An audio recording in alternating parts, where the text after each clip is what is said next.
Hello guys, my name is Felipe with Velocity Factor, and we created a new segment for you guys called Turbo Thursdays, where I'm going to try to shed some light on all this confusion about turbochargers, because it's a science and there's so much to learn. Even I learn something every single day I work with these guys, so I'm going to give you a rundown of the latest turbo technology.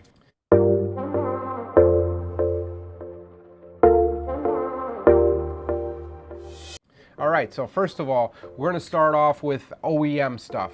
A lot of new cars come with turbochargers from the factory. Why? Because it makes an engine very, very efficient, right? It makes a car that's 4 cylinders create almost 400 horsepower right out of the box. And you're gonna get awesome gas mileage in the highway. Why is this possible? The reason it's possible is because the turbocharger is not forcing air into the motor when you're just cruising. So the engine is at light load, it's a small engine, so you're gonna save on a lot of gas. However, when you step on the pedal and the turbocharger spools up, what's gonna happen is it's gonna compress that air into your motor, needing more fuel, and that's gonna make more power. So when you're choosing a turbocharger for your car, let's say you want to upgrade the turbocharger on your car, you want to look for a few things. Number one, brand. We want to choose a brand that is recognized in the aftermarket and that has been proven and tested to work really well. The most respected brands are the ones that make turbochargers for OEMs. So companies like BorgWarner and Garrett and IHI and companies like that are going to be the ones that are going to come from the factory for certain vehicles right out of the box. So if those companies make an upgrade, you can bet that that's going to be a sure win. The next thing we need to take a look at is the support system. In order for the larger turbocharger to work right, we're going to need the supporting modifications. So build a fuel system, maybe some camshafts, upgraded intercooler, upgraded exhaust system, and then now a tuner can go and say, hey, you know what, now I can make this equation happen and we can tune this car because we've done it before. So the way that we can do that is either with a standalone engine management system or a way where we can go into the back of your computer and reflash it for the modifications that we want. So usually a tuner like myself, what's going to happen is when you put a larger turbocharger, as it spools up and it has a lot more volume behind it, so it's going to need timing taken out. Let that turbocharger kick in and we're going to add fuel. We're going to check in a log system, we're going to check the air fuel ratio, so we're going to add fuel accordingly, take that timing out like I mentioned, and then we see no knock, so then we can start to slowly put that timing back in until we see that the car's happy and it's making power, and all of a sudden we got, wow, another 100 horsepower, 200 horsepower or more.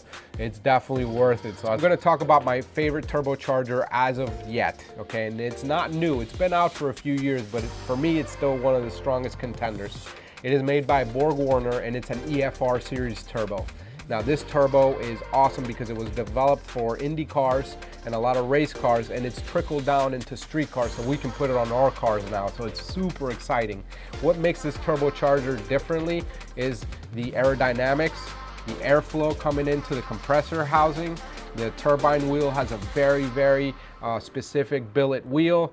Most importantly, on the back housing is it has a titanium gamma wheel. So the turbine wheel is made out of titanium and the rod with one piece.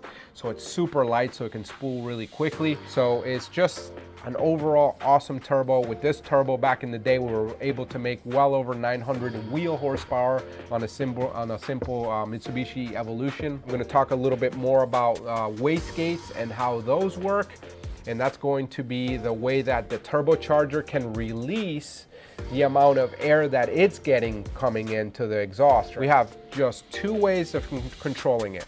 Either an internal wastegate, which I'm going to show you just like this.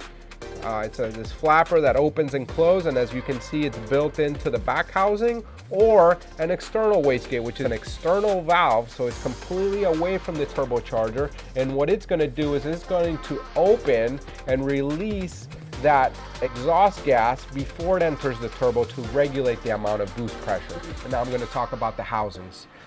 This is your compressor housing right here, all right? And that is where, this is what it's called the cold side, and that is where the cold air okay, from your intake. It's gonna come in, that wheel's spinning real fast, so that air is gonna come in, get compressed, and it's gonna get shot out, and then it goes through the intercooler. Usually the front of your car has some air coming to it, so it's gonna cool down those fins, and those fins absorb the heat. So as it exits the intercooler, it's going to make its way into the car, to the intake manifold, and that air is going to be still compressed.